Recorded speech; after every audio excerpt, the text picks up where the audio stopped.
Salam, hormatly vatandaşlar. Men ýene siziň bilen DBT lideri Murat Gurbanow.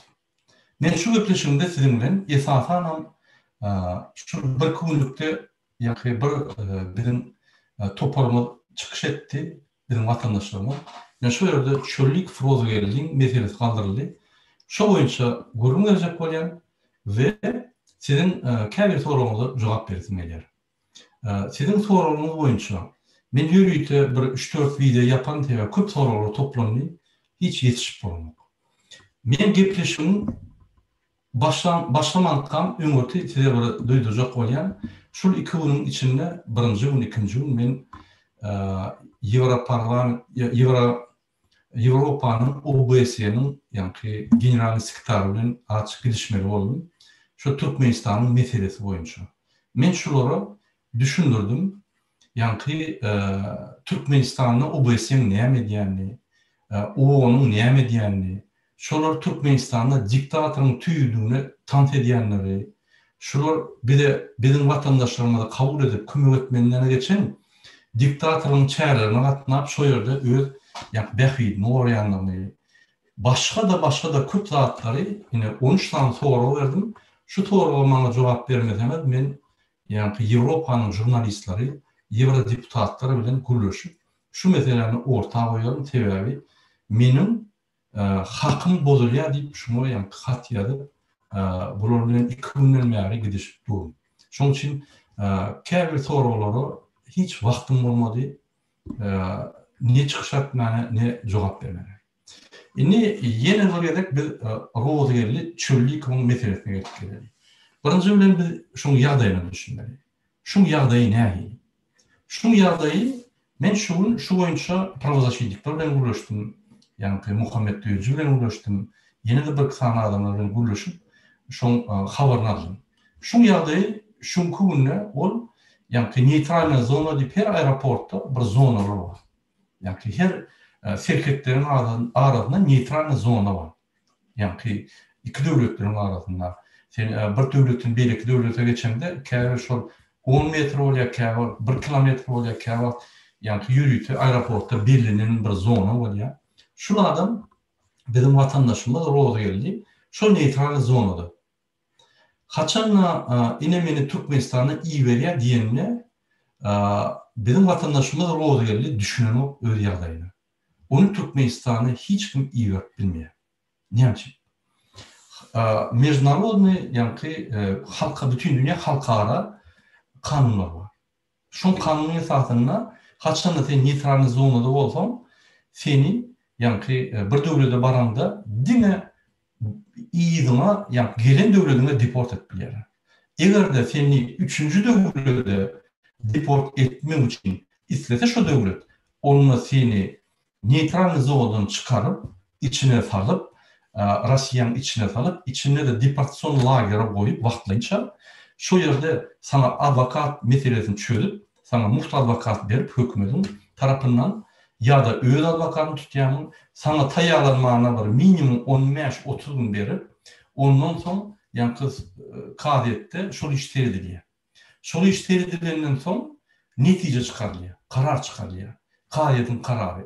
Şo kadetin kararynyň esasynda egerde şu adam Türkmenistana deport etmeli bolan ýagdaýynda onu bir topar argumentler bolmaly. Güýçli argumentler bolmaly. O argumentlerim menin pikirimçe Russiýada ýok. Ýöne ine şol karar ýa-ki bolundan soň advokat şonu abjal edip bilýär. Ýene de şo karary ýatyryp bilýär. O diýmek näme? O diýmek sana ýene de 15-30 gün berilýär. Şu karary ýa-ki advokatyň bilen sen näerde bolan soň şu karary ýatyrmak üçin. Ine şo proseduralary diýmedimdene 2-3 ay eltýär. Rozgerli neytral zonada bostunup almak üçin Russiýa dokumentini tapşyryp, ýa-ki ardasyny tapşyryp bilen o, Russiýa kabul eden o. Sebebi haçanla ol 1 metr Russiýanyň territoriýasyna geçse, onu Russiýanyň şol ardany almany haky bar. Şoňa çelli ol neytral zonada. Neytral zonada hiç bir hukuk yok. Ýöne elini gaňyryp Türkmenistanyň iý bermek diýilen zat yok. Näçe? Eger de Rusya şonu edäýse, bütün dünyada galmagal turup Rusya öň sansan aşagyna bu külünç çıkarırlar. Hiç kim bir rozy bu için o riski özüne almaz. Hiç il döwlet. Eger de şu mesele Türkmenistan'ın içinde bolmasa, onda men her diýerim. Şonuň için birinci variant şunu gelin yerine deport etjek bolýarlar, Roosevelt'i nerede bolonsam, o neutral zonada bolýar. Deport Türkiye edene näme bolup bilýär? Ine birinci Rusyanyň bu torada Rusyada häzir pravozlaşytlikler başga guramalar bilen, tüm dünýä guramalar bilen şular ýani hökümete ýülenip durlar, şuň ardasyny, bostunlyk ardasyny kabul etmek. Şunu kabul edenden soň onlar Rusya dolu şol ardany ýani halkara kanun boýunça seretmän boyun aldygy diýdi. Şondan ol ýani seredeni. Onu boyun alsa ona advokat vermeli, ýaşaýyş ýer vermeli, pul vermeli, onu çıkarmaly, onu seretmeli, onu goramaly. Bir topar ýygyna şertler bar. Ine şu şertleri etjekkä bolup, şu mesele seretjekkä bolup, ine şu ýani meselede dur. Ondan daşary Türkmenistan bilen Orsiýanyň arasynda ýürüýte terrorizme garşy baglanyşlar bar. O terrorizme garşy baglanyşlar ýürüýte gerekmeyecek adımlar tutsa olup iyi veren yani şertnama, gizlin şertnama. Yine şu şertnamanın şunu karşı unutup bulunup, sebebi bu oğlun eyyam mecnarudna yani halkara hukuk koruyan kurumlar şunu gözümüne alırlar. Yine siz haçanda soru verseniz hukuk koruyan idareler näme diýär? Yine seride näme diýär? Şunu koruna alırlar. Yine şunu sen ne elinde bilýän, ne elini gandryp Türkmenistana bilýän hiç tarap bilen. Dine kanun esasında kadiyetin üstülen kanun çıkarıp o yerde de kanun esasında hem zatlar geçip ondan soň hereket etmeýär. Bu problemler Rusya gerekli. Şoň üçin bu içine salat ýerler. Ahir içine salmaly bol. İň bir erbet ýagdaýynda da şunu ýanky Türkiýe bolýar. Ine içine salan ýagdaýynda bu bostunlyk ardasyny alsalar, şunu 6 aýdan 1 ýyla çelli ýanky şu işe seretmäni şoň boşlar bar. Şunu sereden ýagdaýynda, onu da ýok diýip bolmak diýen ýagdaýynda siz ýene de advokat tutup şunu ýanky kadyýete berip ýene de 6 aý, 1 ýyl, 2 ýyl saklanyp bilýär. Ol bir prosedura meselesi. Ine şonuň üçin ine Roosevelt'iň düşündüşi ýaly ine meni gaňryp elmak diýerler. Ol bir menin pikirimçe Roosevelt'iň kanun bilmedigi. Şoň üçin Roosevelt tulgunmaly. Arqyn şo ýerde prosedura girdimi, garaşyp mertçe ýanky ugry boýunça gitmeli. Indi Türkiýe gelen ýagdaýynda Roosevelt näme bolup biler? Türkiýe gelen ýagdaýynda Türk hökümeti şunu alıp Türkmenistany iýerip bilenok. Ama ýene bir karar gerek. Sebebi haçanda bir adam üçüncü döwletden gelse, mysal üçin Russiýadan gelse, sen onu Türkmenistany iýerip bilenok.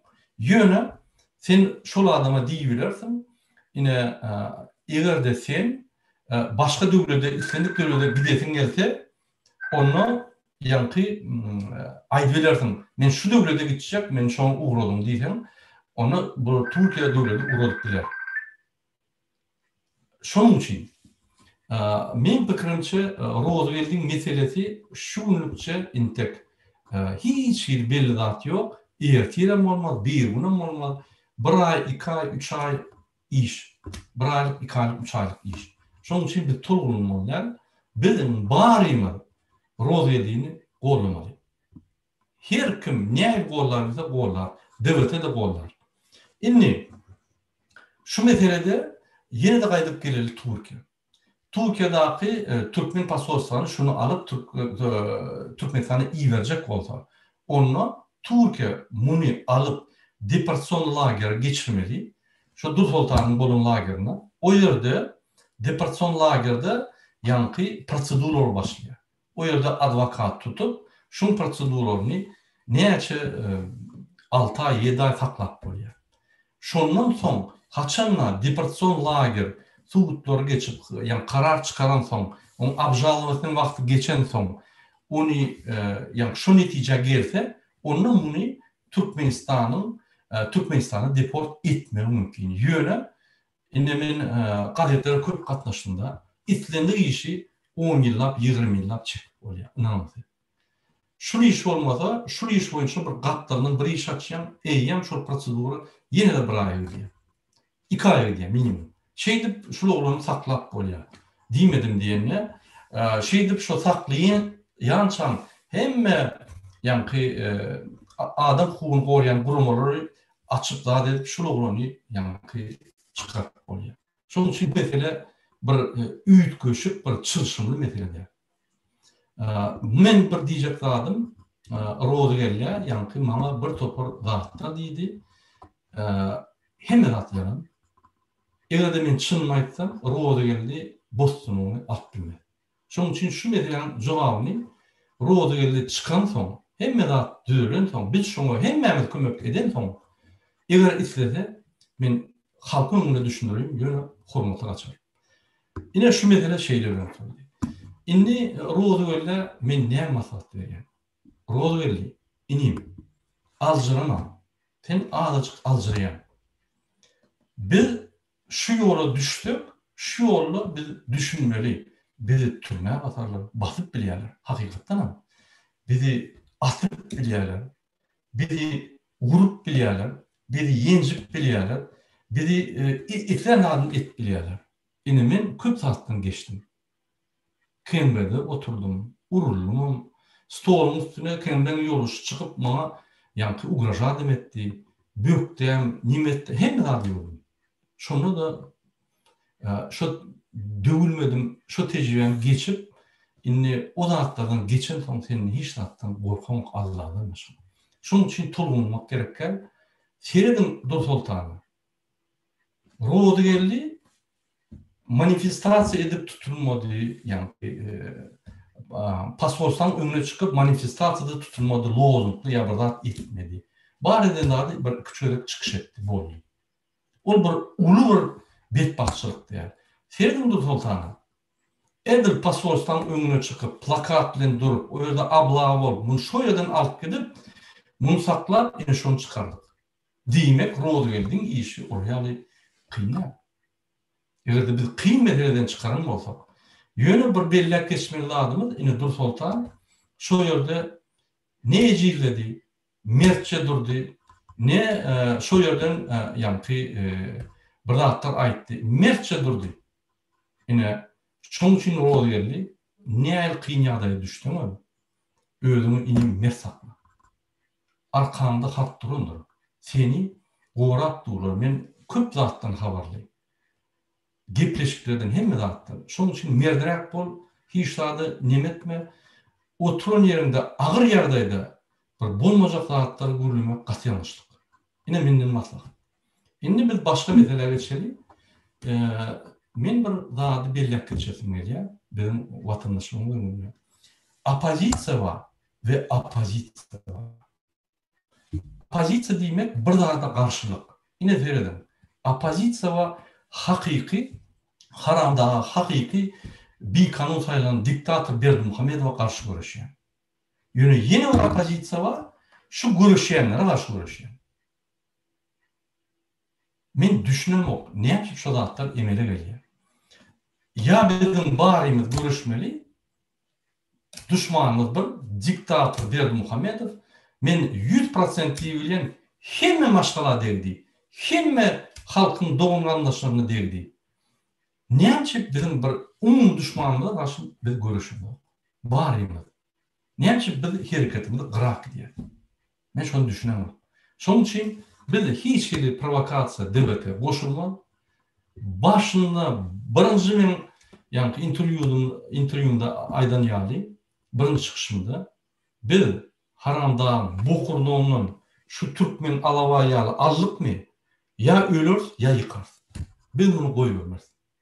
Neşeden 1 santimetrim çıkmadı. Bizim üstümüze ne emitleri şunu istedim. Biz şunu yenir, ondan bağırtına cevap verir. Şunu çeldi, ne şu mesela koşulmaz. Başka da bir aytçaklardım var size. Sizinle maslahatlaşak var yani. Ondan ben sizin sorumuza cevap veririm. Birinci aytçaklardım. Eterim. Biz 30 yıllap yattık. Bizi vatan programması uğulatdı. Vatan haberler programması uğulatdı. Bizi diktatörler uğulatdı. Bize yankı adıcık et suyu, pardon, çörek suyu muht verip yatırdı. Görgülü opozisyonerler, liderler hareket edecek bolu mümkünçilikler bolmadı. İnni bize mümkünçilik döredi. Her. Şunu öňe gidip aýrar yani. İnni biz öňe gitsek, bizim bir topar adamız diye öňe gidip siz adamlar oğdak yani. Eğer de biz öňe gitmesek, onda bir topar adam diye siz boş gurlaýanyz öňe gitmeýär. İnni biz näme etmeli? Devleti adamlar mitinge çağırıp, protesta çağırıp, adamlar kaldırıp, yaraksız, parahat ýagdaýda şu Berdimuhammedowy aýyrjak. Diňe şu plan. Egerde şu devletin planı näme dogry bolsa, onu aýdyp, näme dogry diýip ýazyn. Dogry däl. Bir topar adam muradaga yara galmaly eline, yara bilen çözmeli. Ýok dogry. Haçan 10 adam çykaramyzak. Men inanyň tejriben gatyly. Berdimuhammedow gaçmadan men zat bilmedim. Inanyň 10 adam çykarsak, polisan ýardy geçýär. Ýende 10 adam. Polisiýa geçse adamlar şonu görse köpürüp gider. 100 000 adama edil biz bir güne yeter. Şonuň üçin haçan hemmämiz galsak bir ok atylmaly. Hiç kim yaralmaz. Hiç kime basmaz. Hiç kim akıtmaz. Bu da hatta näme üçin bolup geçýär? Tebe ýek adam alýar. Biz gorkmaly. Biz taýýar bolmaly. Eger de biz gorkup ýene-de ýere çekilsek, biz ölüp gidip oturýarys. Ine men dogan garyndaşymdan kaset gidip oturanyň var. Sizin kämmadyr özüne kaset ýen bir $200 üçin beýär, $500 üçin. Sizin garyndaşlarymyz bir güne ölüp gidýär, işlik ýok, iş ýok, hiç zat ýok. Görürler näme etjek bolan ýüregi agyrdy. Näçe şol ýürek bilen ölýän adamlar hasap alındy. Ol hakyky Berdimuhammedow şolu ýüregi kyn ýagdaýa salyp öldürdi bolýar. Ýani dogry. Bizde keselen adamları Berdimuhammedow rejimi öldürdü diýip aýdam ýok. Kim keseliň üstüne öldü. Mysal üçin kiçik keseliň var, yeterlik medpuwat ýok, yeterlik medisina ýok, kömeli, sebäbi olaryň tejribesi ular, sebäbi olarda derman zat ýok, adamlar ölüp gidip oturýar. Näçe biz şonu Berdimuhammedowyň ýüregi öldürmek plany diýip hasap edem. Sebäbi sizin ona daxylymyz ýok. Bizim ona daxylymyz ýok. Näçe biz dadaşar ýerden, aptekdan ýa başga ýerlerden elinden derman alyp, Hudaýymyz nirden gelýär o derman? O dermany eltip öz dogan garyndaşlarymyzy, ýani agyr ýagdaýdan çykamaly. Hökümet ýokmy? Bu hökümetiň birden bir borçy. Ýewropada birinji bilen hökümet adamyň halyny, hilini saklap bilmese, hökümet bolmadygy. Birinji. Onsoň döwlet ol ikinji. Şonuň üçin ine Türkmenistanda hökümet ýok. Döwlet bar. Döwlet gurulşygy ýok. Hökümet bar. Hökümet hemme döwlet gurulşygy eline aldy. Hökümet ýok. Berdimuhammedow işläp bilmeýän okypsy adam. Ol bizi buni tupi verdi. Şol ýanky çiýişik ýyllara garaşyp ýör, şo neftiň bagasy $200'dan geçdi. Ol ýöne şol pul serperde hemmeden agzyny ýapar. Ine şo bolmasa hiç hat edilemez. Bize oraya prezident näme gerek? Bize oraya ýolbaşy näme gerek? Sebäbi o günler her gün bolmaz. Ine o günler bize Allah Taala her gün bermez. Biz kyn günlerden çykyp öğrenmeli. Şonuň üçin ine meniň size bir sorawym bar. Ine biz hereket ahirine etmeli bolsak. Hökman suratda biz adamlar kaldırmaly. Men kaldırayım, düýje kaldırsın, ya yeni bir kaldırsın, üçüncü kaldırsın. Adamlar kaldırılmazda hökman suratda bir yerde ya tutulur, ya da urulur, ya da basılır vaxtynça, ya da yeni bir zat bolur. Ol bir bolýan zatlar. Mysal üçin 15-nji 14 sentýabryň öňünde Men pravazachnikler bilen görüşdüm. Biz 200'den 1000 adama çelli tutsak ediler diýip şoňa taýýarlyk görýärdik. Ol bir boljak da ýöne çalışylan da täze burada haçanla biz çyksak inni bizim arkamızda bütün dünya halkara guramalar dur. Bize ýa atrabotka etdik. Inni sen türme öňküýali düşsen ya seni ýa saklasalar ýitik bilmeýän sen. Sen projektor dur. Şunu bir zat bolaýsa ya da nime diýse. Ine seredim. Çölliýi Türkmenistan akademiýasyna hiç adam olmaz. İllemezler, korkarlar. Şoň üçin ikran çykyş üçin türme atýan bolsalar, onda ol özüniň diktatorlygyny dogry suwd etdigi görmejler bolsuny berip bolýar. O bilýär diktator. Şoň üçin biz gorkmaly. Biz bir zada düşünmeli. Ine häzir söwüşip dur. Biz bir ine söwüş meýdançasy o tarapda Haramda Berdi Muhammedow öz goşunlary bilen MHM, polis, ýa-ni MİT, Raşid Meredow serkerdeler bilen. Bu tarapda DBT, Düýeci, ýene bir adam, köp adamam ýok. Dur. Ine biz görüşýär. Ine biz ýa-ni halkymyza öňe diýip aýdýar. Biz barýarsyň. Ine onu bir ýerde tutarlar, onu ýararlar, muny ýa-ni atyp ýaralarlar. Ine şu ýerde uruşda ýaly medikler bar. Yani yuvaşıdan barıp sonra daşına çıkarıp yani medçasta bular gutulup yine de hatara oluşmak için. Yine şu medikler pravadaşıydıklar. O demek din olur da yine çölliği boyunca dine tercih bekmeli işlemeler hemme işlemeli. Biz hemme halk bilen toplumları. Şol elbet olsun çölliği kov olsun on hiç şey tapamıyor. Yanlış bilir adam. Bir adama yanlış mana yani şoň hakyny dol boýnanmaly. Yanlışma hakyny. Yanlış ya yanlış ýok, halat etme. Her kime öz ary özüne. Ýöne kyn ýagdaýda biz şonu halat etdik.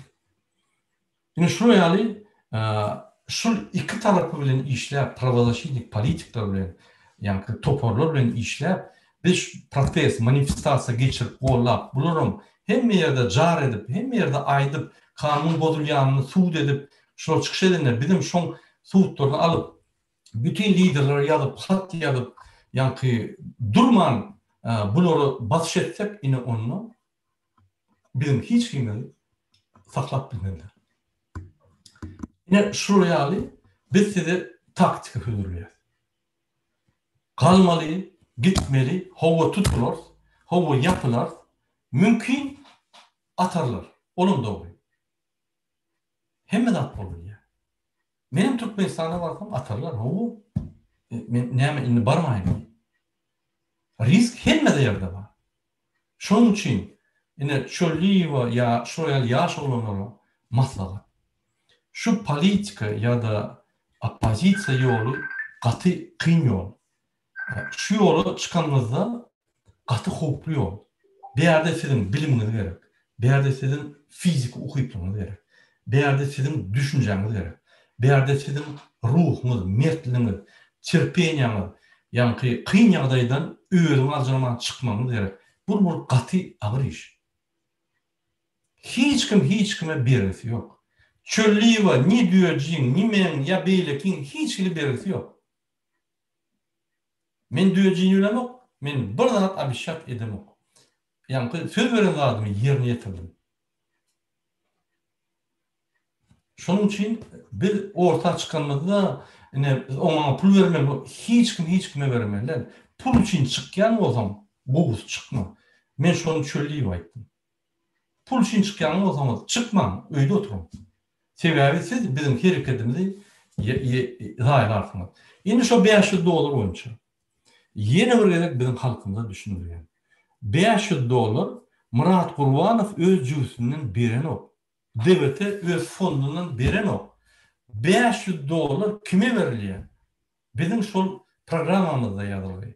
Kimde kim işe gitmeýän, protestlara çıkıp, maşgalasyny kyn ýagdaýynda saklasa, yara alman, kanun bozman, öňe gidip, risk alıp, hopa düşüp şol soňuna çelli barsa ine şo ýerde spiskler düzülüp hökümetin büdjetinden şol adamlara gahrman ýaly adam başyna maşgalaty bilen 5 adama $500 hökümetden kompensasiýa berler.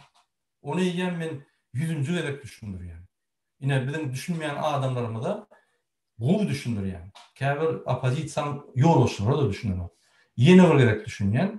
Haçan siz öz bähwit diýeningizde hani bähwit debeten. Şol operasiýada hökümetten pul bizim vatandaşlarymyza gidýär, kompensasiýa hökmüne. Hani kim galanýar? Hani Gurbanyň bähwidi? Hani debeten bähwidi? Hani şu ýerde korrupsiýa?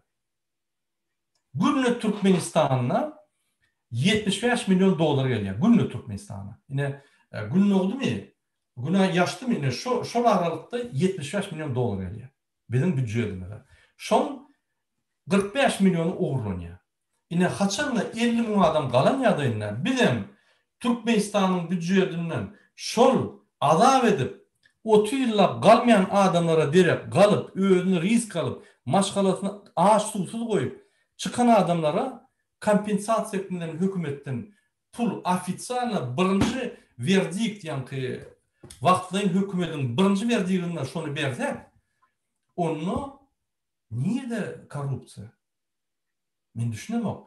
50 adam çıkan ýagdaýynda 25 milyon bolja ekeni. O diýmek bir gün şu Berdimuhammedow hökümeti şo pul uğurlamady. Ine şoň ýarty ine bizim halkymyza gitdi. Hani devletin bähwidi? Hani korrupsiýa? Siz açyk finans operatsiýalara düşýärmi? Bu doly kanun esasında ofitsialna operasyonna проводка. Düşünmedim, neyse düşünürüm.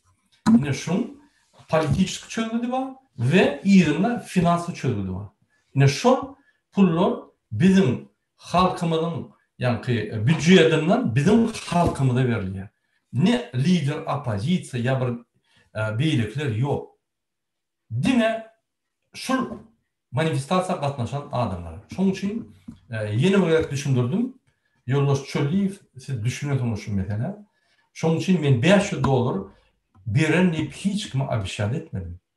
Men $500 haçanla sen galyp manifestasiýa geçen soň, geçip biz utan soň, ine şo büdjetden biz karar çekip büdjetten ofisialna sen şodaşyp, şo şodumy $500 nırh bazarından şodumy geçer ofisialna. Ine şol mesele aýdyldy. Onu düşünmeseňiz, bu men videolarymı dinlän. Yine şu meselede yine bir gaýdyp geleli söwüş meýdançasyna biz egerde öňe gidip söwüşjek bolsak, biz bir nada düşünmeli. Bizim garşymyzda hökümet dur.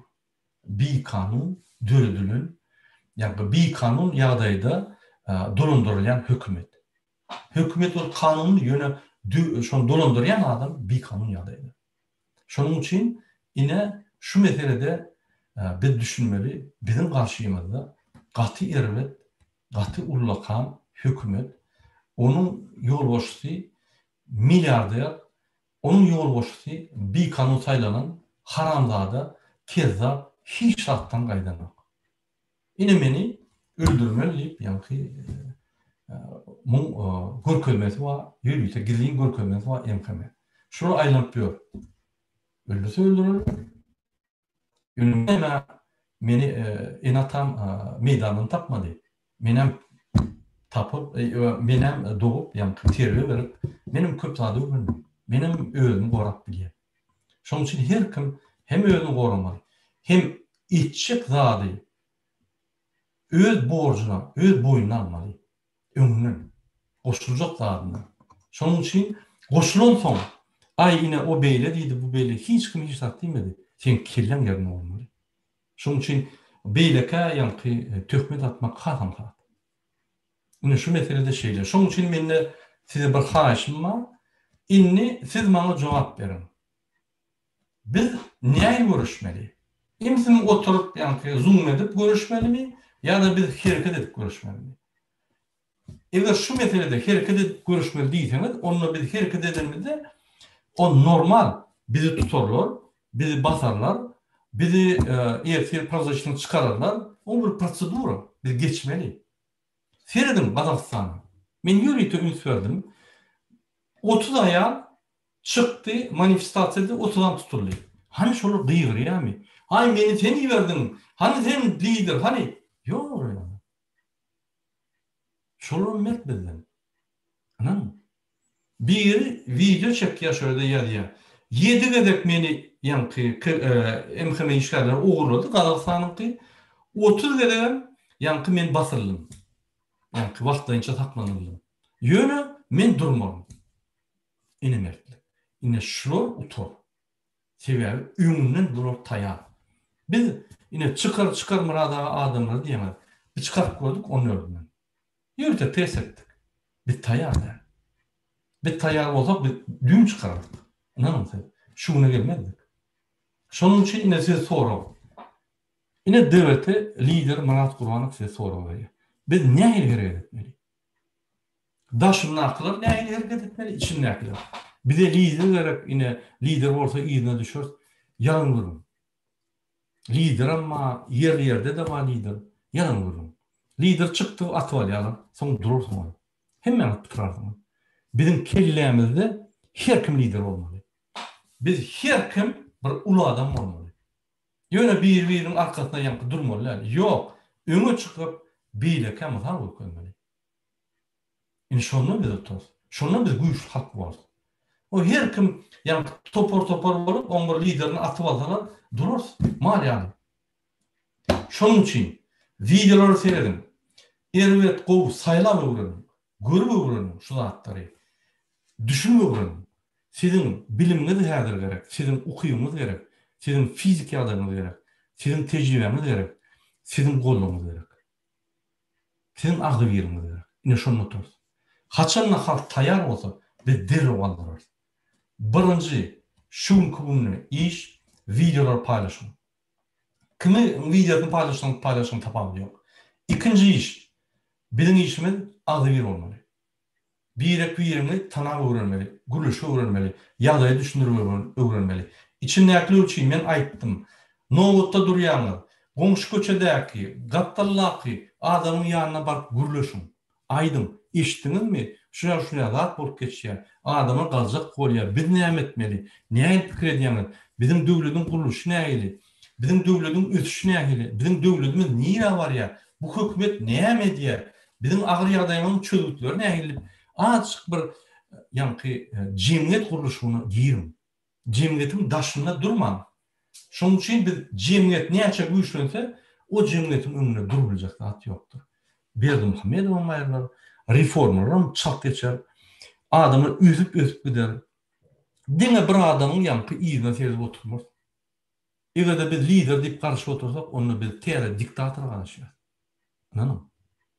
Şunun için häzir halkymyz tayar bolinça birinji mesele birine informasiya bermeli. Türkmenistanyň içinden informasiya ýagtylyň tizliginiň daşyna çykmaly. Daşyna informasiya ýagtylyň tizliginiň içine girmeli.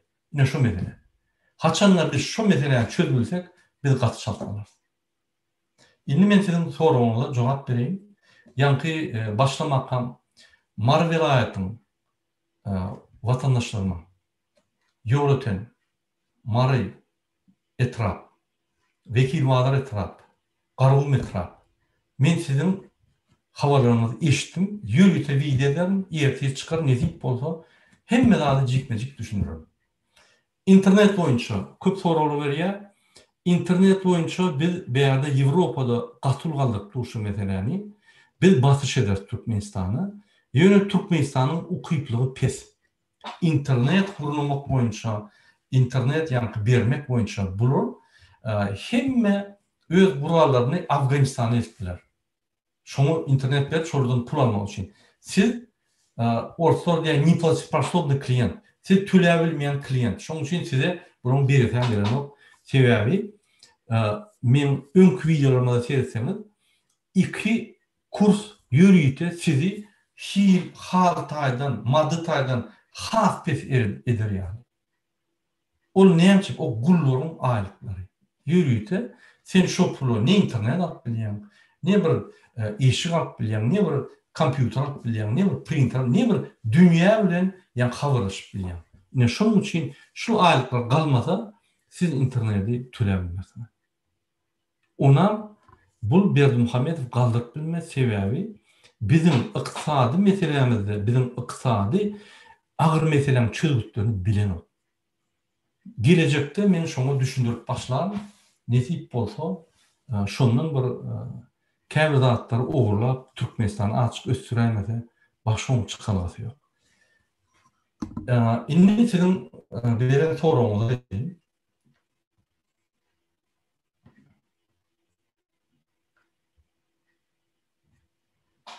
Murat Gurbanow haçana çelini dymyp oturýar. Ýaz geldi. Häli ýollar açylanok. Bir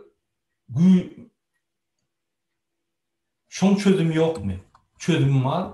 Biz häzir uly akça taýýarlap oturýarys. Täzelikde aýdarsy nämetmeli. Özümüze moşuluk şunu etmeli bolýar. Biz hökman hereket eder.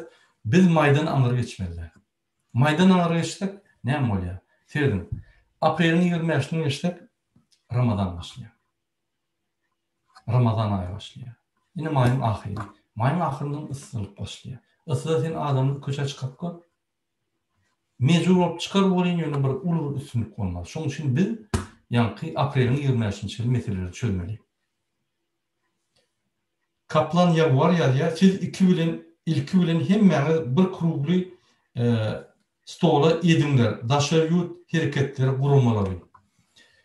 Biz DVT topary birleştirip biljek adamlar birleştirdik.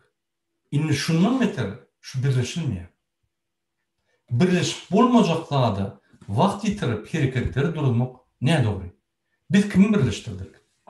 Biz birleştirdik. Akbel Taparaga, Allam Rada, iki jurnalist, bir neşriyatçı, edebiyatçı, beýlekde jurnalist, güýçli jurnalist, gowy çykyşlar edýär. Düýeci Muhammed, Narjan apa.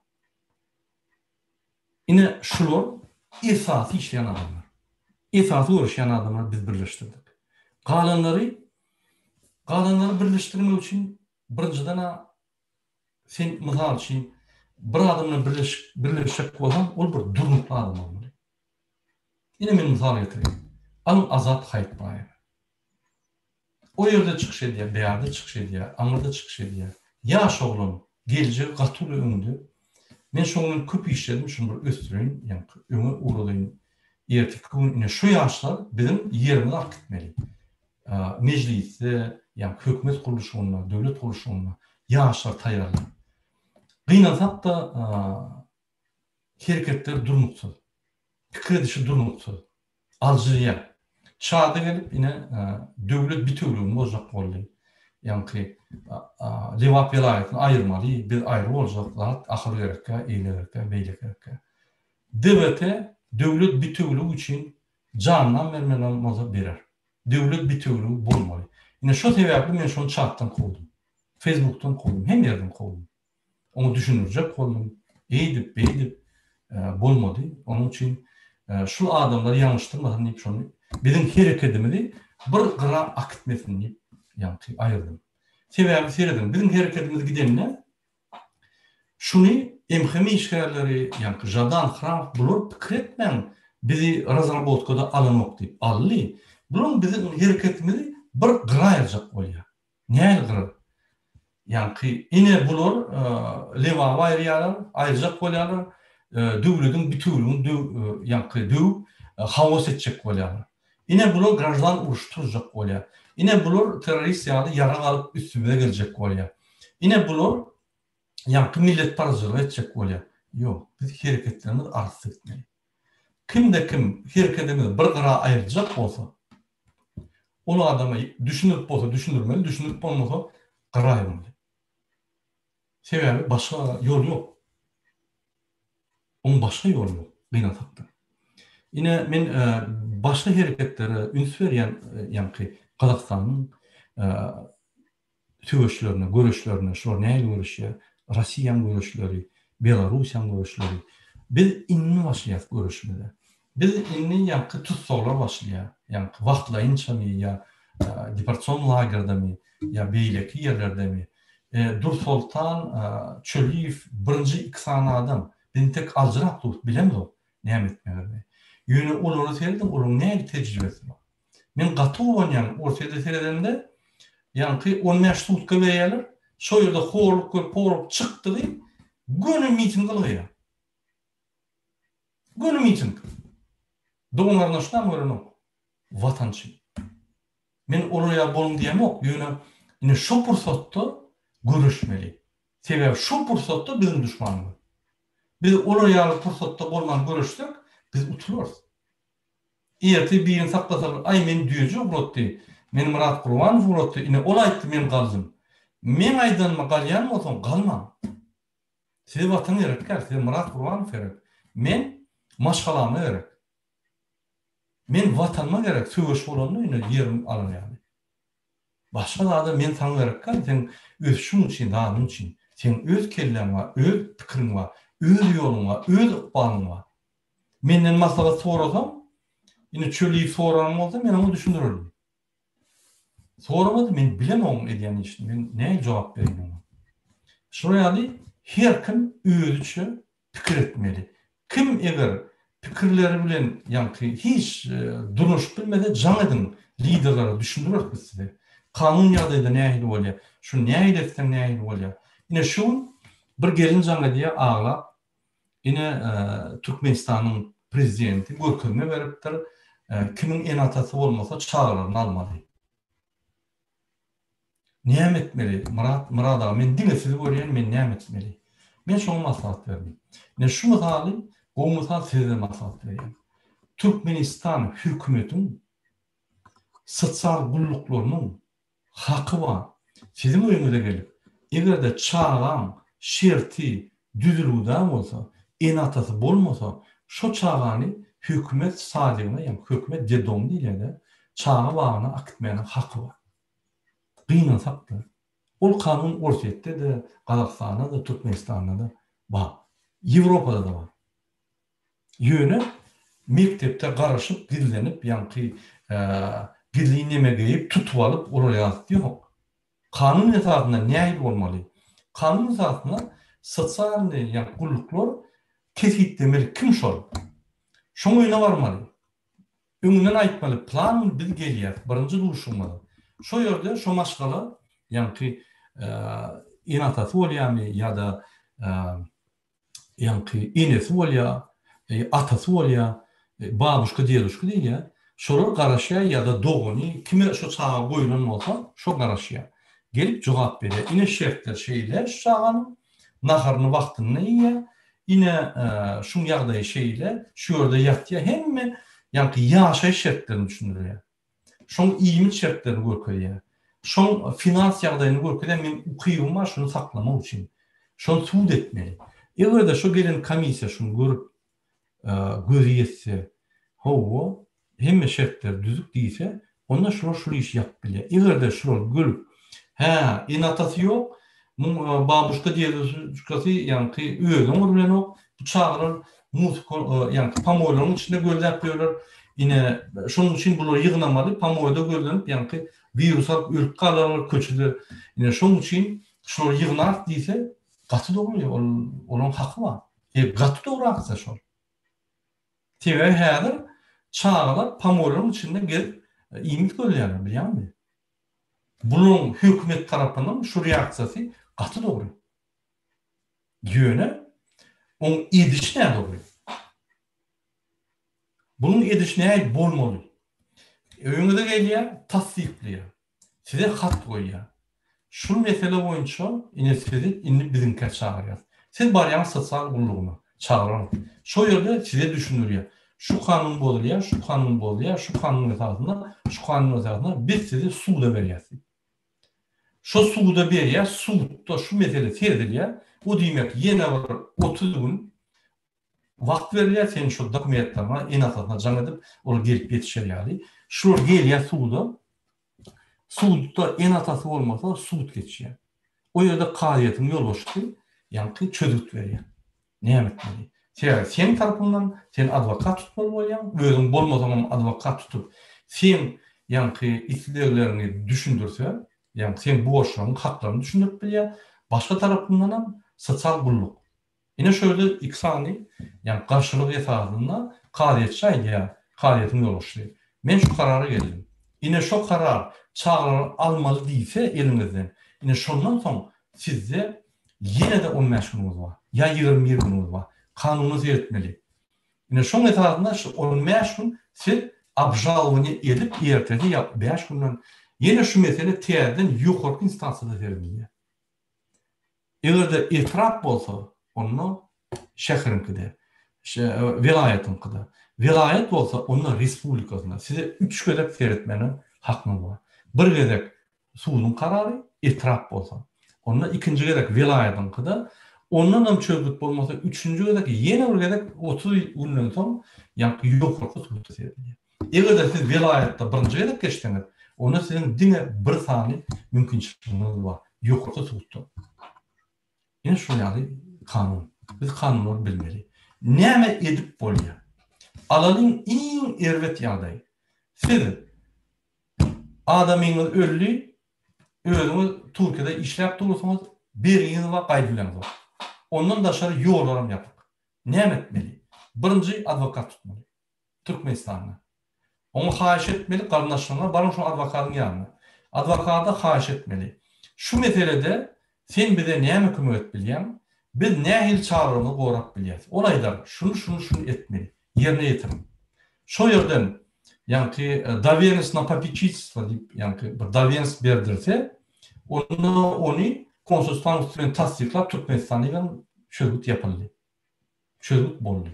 Eger de olam ýeterlik däm bolsa, sizin gelmeňiz gerek bolsa, onu adwokaty haýyş edýäňiz. Advokat size diýer, gelbilen okmy, hat ver gelmeýärmi. Siz konsulstva poçtan üstüne hati vermeli. Men kadiyette suduma, men çağrılaryň ýanyna gitjek, men saýty webde därde Türkiýede garaşan ýollar ýapylan soň, meni Türkmenistana iýerin diýip poçtan üstüne uradýan naложенным платежом, yani kartçylyk alýan, yani tiketini, ine şol suutnama bolýar sizin gaýtşaňyz, isleminiz bardygyny. Siz suuda gelinmeýän soň şo suut çekilýär.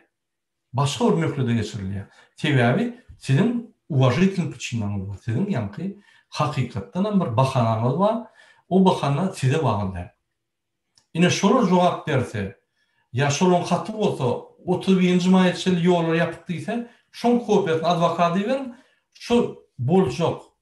Ýa-ni kadiyetdäki iş şol ýa-ni srokdan aňyrdyňlar. Şo çakaçyl problem bolmaz. Bir da dogry düşünmeli, kadiyetde işler çekmek gatan saat. Yani wagtyna barylmadan şunu yani yeni bir soğuk geçirmek täze bir bahanalar tapıp edip bilýär adwokatda. Şoň üçin mekdebiň öňünde sizin çağıran garawullap, illerini toglap detdomak ýok. Eger de onu etseler, video suratlaryny alın, bize aralaýalım. Biz şunu şeýle masfar ederse çat kakıp düşürürüz. Şoň üçin ine Berdimuhammedowyň dinleýän dedi. Men size ýülenýän ýoldaş Berdimuhammedow häzir Türkmenistana Amerikan Gosporsy departamenti, Ýewropan parlamenti, OBSE hemme seretdi. Mundan daşary ýa-ni halkara gurumlar, adam hukumy goýan gurumlar seredýär.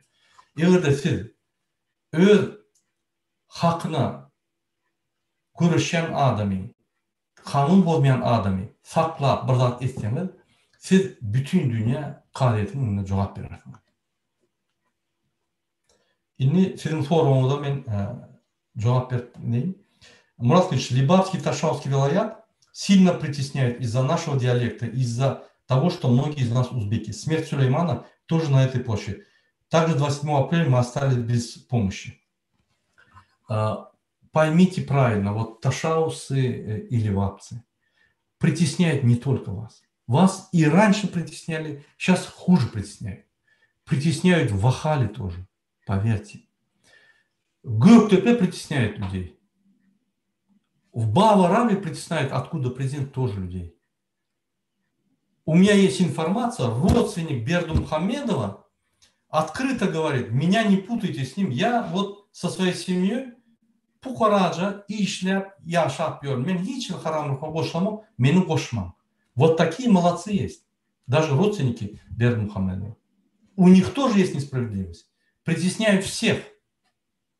Абсолютно. Поверьте, в Ахале вы даже не представляете, сколько домов сломали. У меня 2 дома сломали в Ахале. Вот в Ашхабаде. У многих сломали. Люди жили, вот трактор заходил с окна, вот так телевизор брал и выкидывал. Я видел это. Я даже фото сделал, которые, к сожалению, не сохранились. В Ташаузе раз такое было, нет? Еще как в Ашхабаде ломали дома селами прям. Они всю жизнь там жили. Все это беззаконно. Постановление президента беззаконно. Все беззаконно. Поэтому притесняют всех. Мы сейчас должны собраться. Не говорить, что вот Ташауз, Лебат нас притесняет больше. Нет, поверьте, сколько мер дайо оğlanları Ашхабадта, Ахалла, тюрьме akıtıp bitirdiler, вы даже не представляете. Вы даже не представляете, какие люди были. Многих потеряли в тюрьме, многих уничтожили, многих сделали калеками. Дома, все убрали, притесняли. Они тоже ахалские. Поэтому мы должны понять одну вещь. Это только себя бережет. И только они выше Конституции, как боги, как фараоны. Остальные все как слуги. Там нету ты ахальский, ты это. То, что вы не можете в Ахал приехать, это не проблема ахалских. Это проблема президента. Это он делает эту проблему. Это президент создает эту проблему. Он дает указания. Это не житель Ахала хочет, чтобы вы не приезжали, поверьте. Он тоже не может поехать в другие вилаяты. Это по стране в целом так. Потому что наше правительство работает беззаконно. Не смотрит на законы. Президент Туркменистана должен сидеть в тюрьме. Он каждый день, когда на работу выходит, он плюется на наш народ, издевается и говорит, я в тюрьму не сяду. Он не должен выходить на работу, он должен сидеть в тюрьме. Мы должны были его арестовать давно. Очень давно. Поэтому я не согласен с вами, что притесняет только Ташауский Лев. Да, вас притесняет. Может быть, чуть-чуть больше. Согласен. Но это все прекратится в этот же день, когда мы уберем Бердымухамедова. ДВТ не позволит никому, какой бы вилаят ни был. Ты, может, в Бекдаше живи. Ты живи там в Керкичи. Разницы нету. Никто никого не будет прищемлять. Если кто-то кого-то прищемляет, напишите заявление, сразу будут приняты меры. Поэтому так было всегда. Просто за 30 лет вот эти 2 человека довели страну до такого. Ниязов и за ним Бердымухамедов. Следующий вопрос Абдулла Рашидов задает. Мурат Скричевич, Лебатский, Ташауский вилайат сильно, это я уже ответил. Никола Промерус. Мурат Курбанов, я вас уважаю очень. Скажите, пожалуйста, есть вообще информация об Сулеймане? Дело хоть открыто, кто-нибудь ответит за смерть.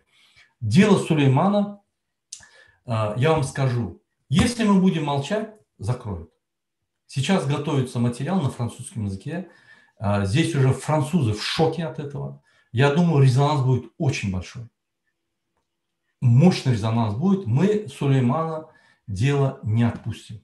До конца постараемся довести. Потому что если уже наших 14-летних спортсменов начали убивать, наших девочек давно уже насилуют, мы куда идем? Мы не знаем, куда мы идем.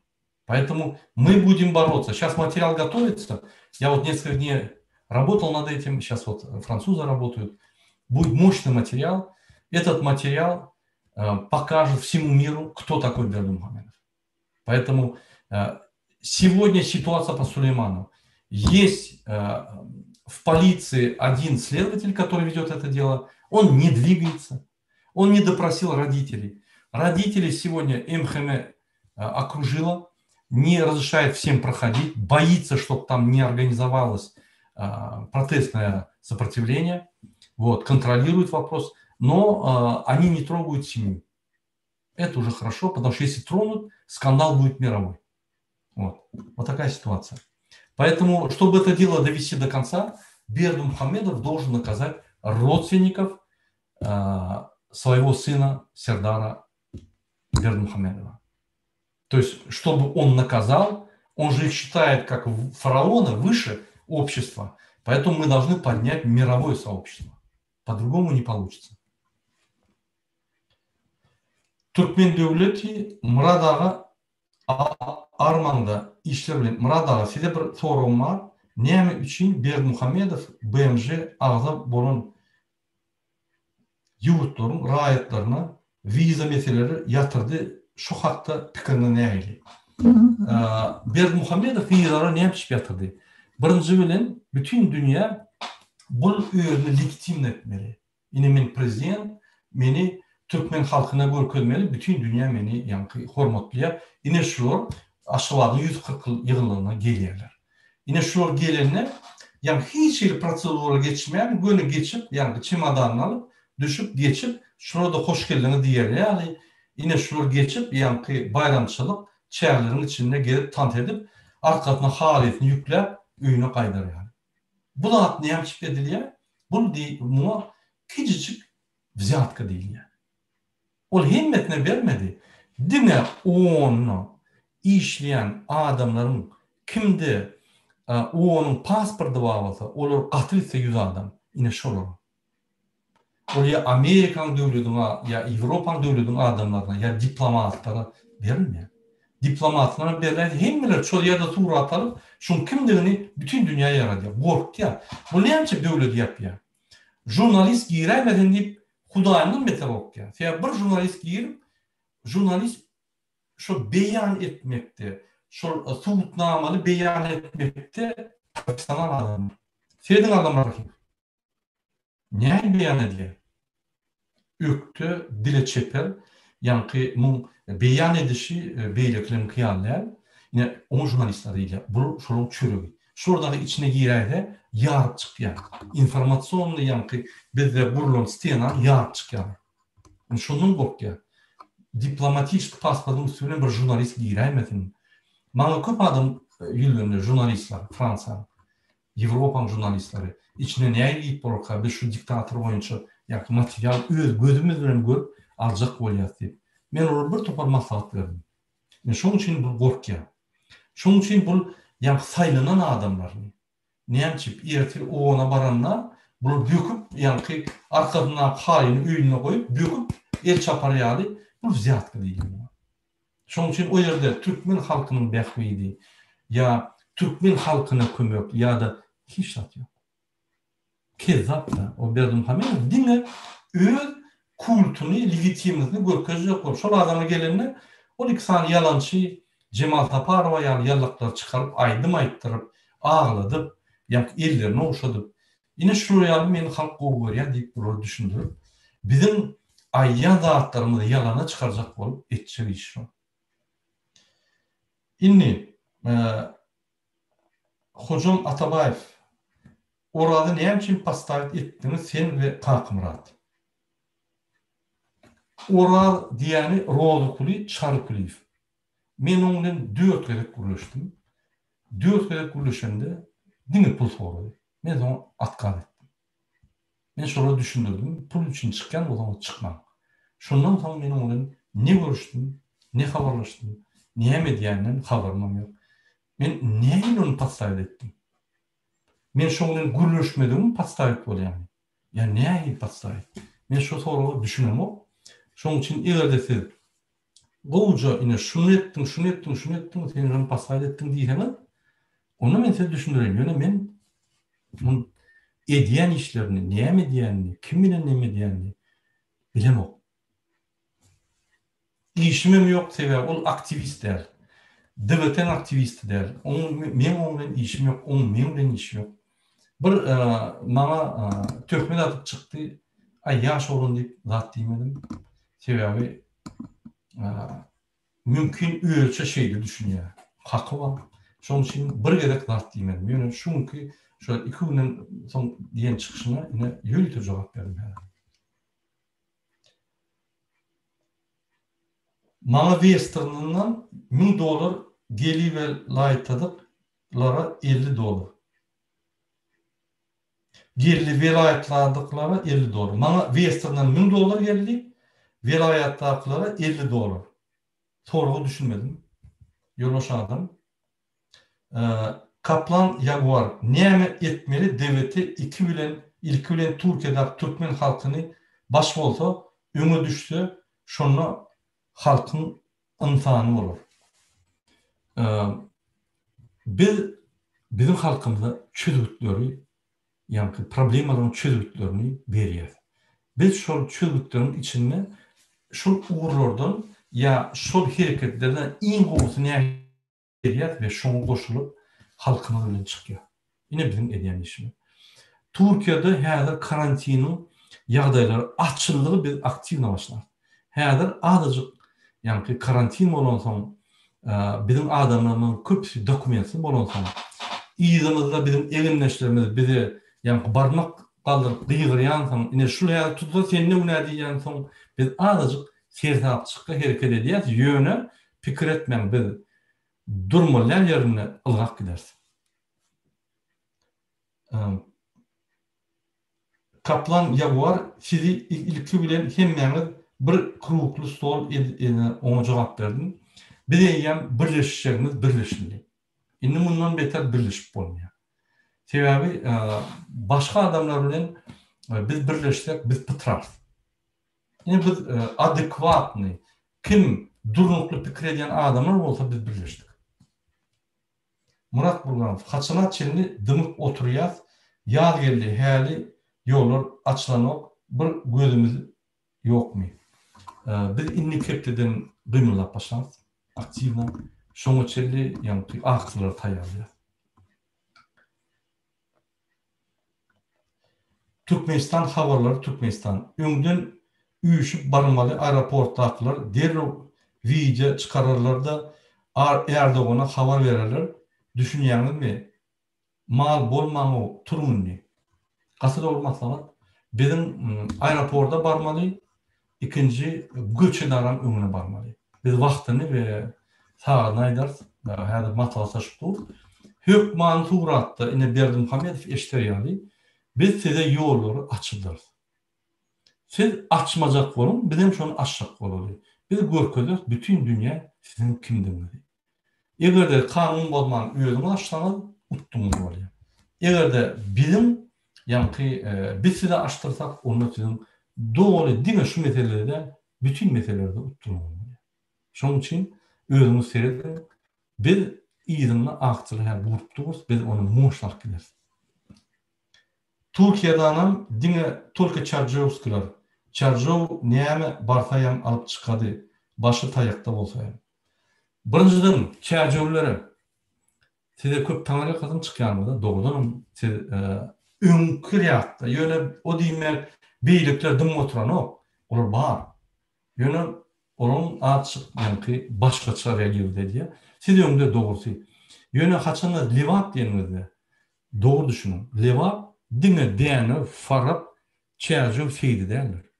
Lewat aňyrky başy kerkiçi, darganata bu taraplary ýa-ni Hojanmar, Garabek bu taraplary Maraçelli oğullar hemmesi lewatdyr. Şoň üçin siz haçany lewat diýseňiz, şolaryň niýetlerini dinläp bile goşulyp aýdyn. Bolýarmy? Ha, sebebi millet paraçylyk bolmadyn.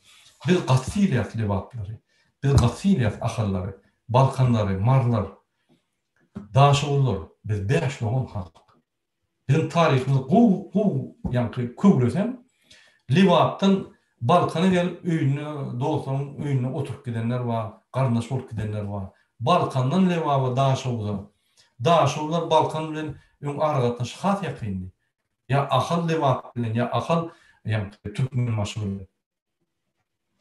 Şoň üçin biz millet paraçylyk goýuly, lewat ýa beýleki bizim hemmämiz aktiv bolmaly. Tapawdy ýok. Men şu günler Marry welaýaty adamlar bilen köp görüşýän. Hemmämize taňyr kadyn berýän soragyňyzy men hökmat ederim. Ýa-ni netije çykarar. Şoň üçin elimden geleni eder. Garşy türkmenleri arkada Word, Excel bilenok bu lider bolup men nädim ki Word, Excel ve LibreOffice paketinden garşı türkmenleri arkada kompüter göreni şonu tapadım bilen haýsy Macintosh, haýsy Windows. Şonuň üçin arkadaga diýmen. Ol bir sada diş doktor adam.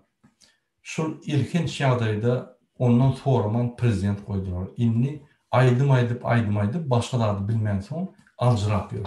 Şonuň üçin biz muny tutsak edip aýyrmaly. Bizim başga ýolumuz ýok. Kadırly vatandaşlar, egerde başka sorularınız olmasa, men sizin hemme sorularınızı YouTube videolar yaparım, iyilgiler, şu yerde düşündürüm. Kim bana soru verip cevabını anlatık olsa, men başlam, men elim yettiğiçe ediyen, yani men başka işlerim var, hatlar yazmalı, iyi görmeli, gülüşmeli, bir topor işler gidip dur, biz aktif Türkmenistan'ın içinde. Şunun için hemme da elde verim. Sizin hemmemize diyeceğiniz hayırlı deyip arzu ediyorum. Hayırlı olsun deyip arzu ediyorum. Gelecek çıkışlarımızda duruş oluyor. Näme bana tankidimi diye, bana öz pikirlerimiz olsa yazıp durun. Men sorumu yadınızdan çıkarmam. Biz nähil yürümeli, biz nähil kalmalı. Hava biz tutulur. Yine bizim arkamızda gıyırıp durunur. Senin için tutulur, bunun için tutulur. Biz bu borçları dine liderler alıp gitmelim ya her adam öz borcunu alıp bizi ümürtmeli. Biz şu hakları bilmek için sizden soruyoruz. Yine liderler, opozisyonlu hareketlerin liderler biz nähil gitmeli mi? Bizim maslahat verin sebebi en güçlü maslahat halkın maslahatı. Sağ olun kadarlı vatandaşlar. İndiki dediklerçe duruşupça. Sağ olun.